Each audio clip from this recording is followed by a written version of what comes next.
empleyado, wala akong pakialam, umuwi ka, hindi ka na may kukulong dito. Wala kaming pakialam sa'yo.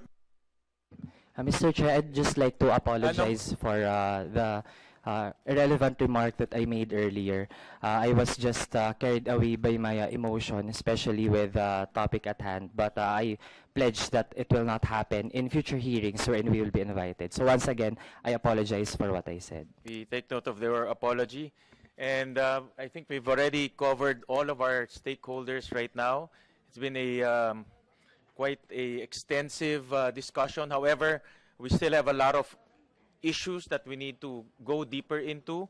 But before I remind the DND and the DepEd for their submissions, tinatanong ko si J9, si Commodore Enriquez, ano ba yung vision natin for the ROTC?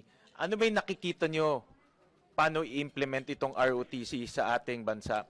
And I remember talking to General Udil, and he told me to take a look at the junior ROTC in the United States so that meron tayong idea. And I just want to share to the body a video of a junior ROTC in the US. This is by the US Army. Meron sila katulad natin, may Marines, Air Force, Navy, but this is by the US Army.